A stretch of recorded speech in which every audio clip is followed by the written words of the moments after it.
So I'm Laura. I attend St Mary's in Howden, part of the Willington team, and this is a little video on how I became a Christian.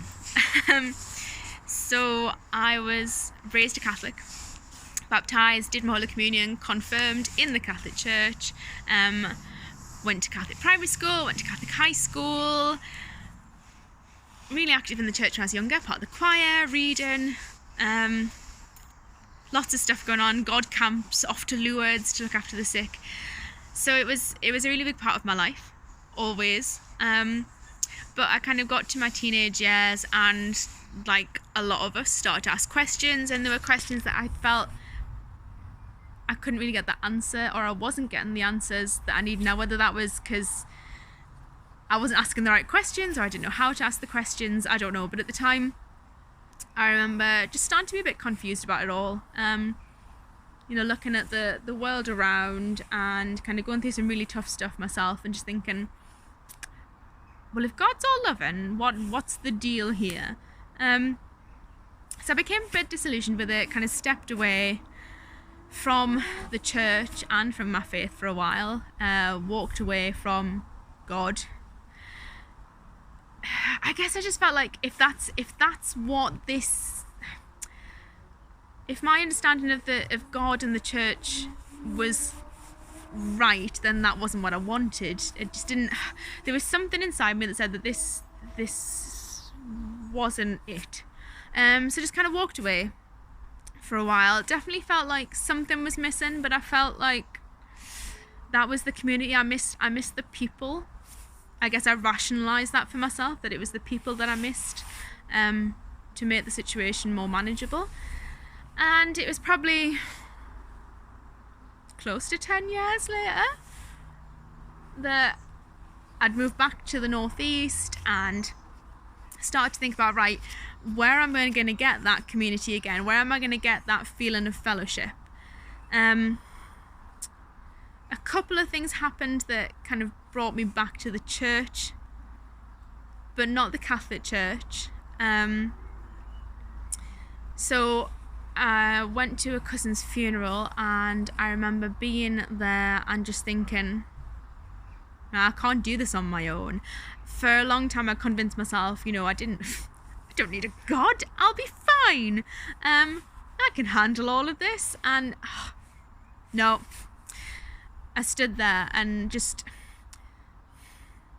it's very different to previous funerals I've been to. So previously my granddad had died, and I was 18, and that was one of the kind of the big pushes that took me away from the church, because I was just a little ball of rage. How dare God take my grandfather away? I didn't care if he was in heaven or kind of in eternal peace. He should have been here with me. Fast forward to the next funeral I attended, and I just had an overwhelming sense of, if there is not something bigger going on here, if there is not a bigger plan, if there is not something out there loving me and loving the people that are suffering because of this loss, then what the hell is going on? I remember turning to my now husband and just saying, I can't do this on my own. I need to find a way to go back to church. I need to get back in touch with God, because I can't. In my tiny humanness, there is no way I can cope. So there was that, and then there was actually getting engaged to Dan. I wanted the person presiding and leading our wedding to have a relationship with us, to know us, to be more than just someone speaking words out of a book. So when we did get engaged, that's when I really kind of thought, right, yep, come on.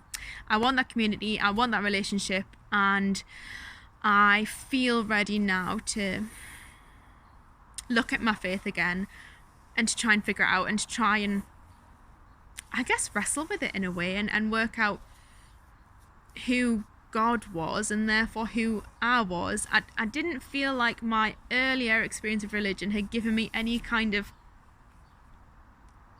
I guess I wanted a manual. I was like, can someone just please give me a little instruction booklet that says, this is who God is and this is who you are, Laura, and there we go, off you trot. And of course it's never that simple, but that's in a way what I was looking for. Someone just go, here are the answers. Ta-da! So I ended up finding St. Mary's. I looked online and was like, yeah, we'll give that a go. We'll give the lady vicar a go. And I was so scared that first Sunday. I was shaking. I felt physically sick. I think I arrived about 5-10 minutes early for the service. So Sue and Pat were outside, and they just made me feel so welcome and like I belonged. I mean, Sue gave me a hug and I nearly cried. I think I did cry. Yeah, I felt like I'd found home straight away. That single act of them being outside that door and welcoming me in, and they sat me down next to John and Elizabeth to keep me right. And it was a little while ago now, but it's still, I can remember how raw it felt. And ever since then, yeah, St. Mary's has been my home.